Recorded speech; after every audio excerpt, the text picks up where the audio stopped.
tentang teknik dan mekanik. Nanti akan lebih banyak diperjelas oleh narasumber kita. Oke, sekarang kita bersama narasumber kita dengan Pak Nasrul. Pak Nasrul bisa ke sini, Pak? Oke, itulah Pak Nasrul, nanti narasumber kita mengenai channel-channel kita yang ada di Oto Belajar ini. Oke, Pak Nasrul mungkin bisa dilanjut. Selamat siang dan terima kasih atas waktunya, dan saya akan menjelaskan bagaimana cara memahami tentang inspeksi atau pengecekan pada kendaraan, khususnya untuk kendaraan Grand Max Daihatsu. Dan kita akan memulai dari yang kecil hingga yang lebih besar nantinya. Oke, langkah-langkah yang pertama kita lakukan adalah kita akan membuka pintu dan melakukan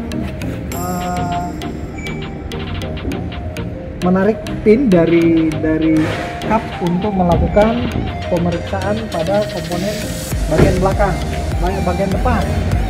Nah, yang perlu kita lakukan adalah perhatikan cara membuka dari pengunci pengait antara kap dengan penguncinya. Nah, di sini kita harus melakukan bagaimana dan poin-poin apa sajakah yang harus dilakukan pengecekan pada kendaraan sejenis ini. Yang pertama adalah kita harus mengetahui tentang dan memahami tentang pengisian air reservoir atau air cadangan untuk wiper. Ya, wiper ini tidak harus menggunakan air sabun atau sejenisnya karena akan bisa merusak motor dan juga menutup sirkulasi pada selang. Nah, ini yang harus diisi dengan menggunakan air biasa. Harus dilihat kondisinya sampai pengisiannya sampai full. Setelah itu kita akan melakukan pengecekan pada reservoir radiator atau air cadangan pada radiator untuk mendinginkan temperatur mesin. Dan ini harus menggunakan air yang menggunakan air coolant. Air coolant ini harus yang mau berwarna merah, mau berwarna hijau pun bisa. Nah, batasannya adalah antara low dan full. Harus pengisian ini yang harus di antara low dan full.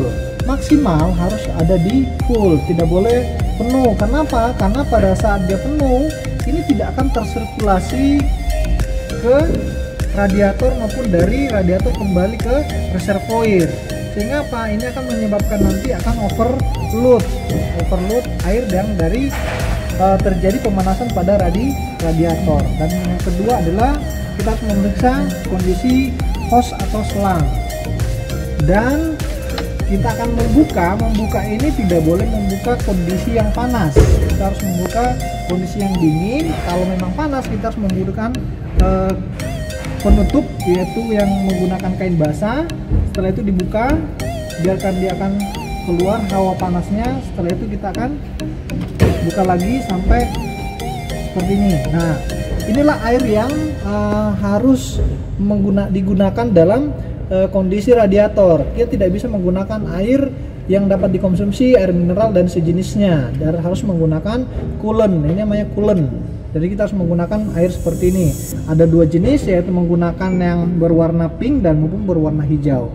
Dan yang perlu diperhatikan adalah sistem vakum dan vakum pada penutup. Penutup ini pada saat nanti tertekan seperti ini akan terjadi overpressure yang akan menyebabkan air ini panas, dia akan tersirkulasi ke reservoir. Ini akan posisinya seperti ini, vakum.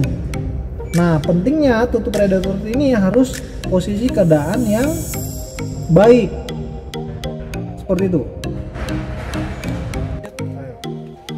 Dan kedua adalah pengecekan pada sistem vakum. Ini sistem vakum terjadi.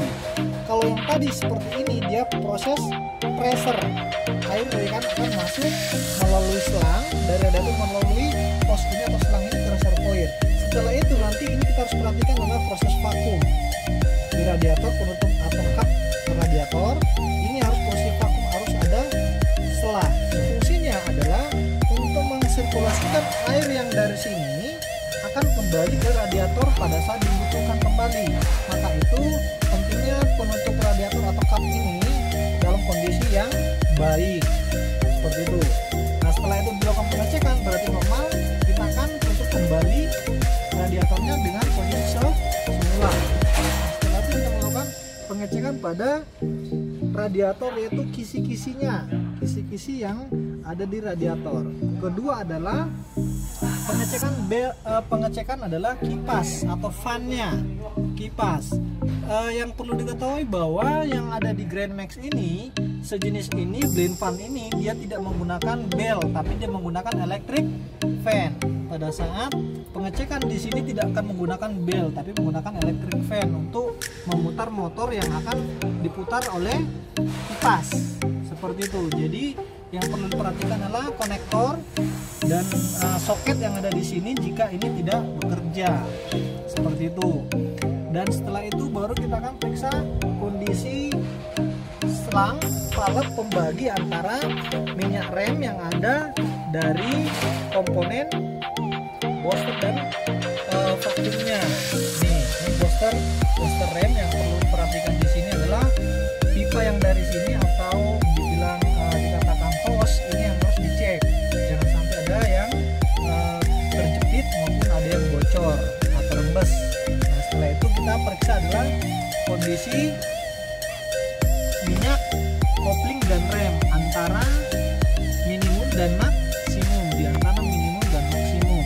Tidak boleh lebih karena tidak akan ada sirkulasi terjadi pada saat kelebihan fluida atau saluras ini keadaan melewati dari full atau maksimal, seperti itu. Dan jenisnya pun harus sama dengan jenis yang ada saat ini digunakan, seperti itu, tidak boleh dicampur. Dan sifatnya bukan penambahan tapi pengecekan pada komponen rem pada saat promo maupun kaliper disknya yang harus dicek sistemnya, bukan hanya minyak remnya saja tetapi harus dicek sampai pada bagian roda. Nah, itu yang perlu diperhatikan. Terus ke seterusnya bahwa kita harus mengecek pada bagian-bagian yang tertentu supaya tidak terjadi kerusakan, kelonggaran maupun terjadi keretakan pada komponen pada bagian kendaraan tersebut. Nah, inilah yang dapat saya jelaskan kepada Anda. Kita akan ketemu lagi di next berikutnya dengan kendaraan yang sama tapi dengan pelajaran yang berbeda. Terima kasih.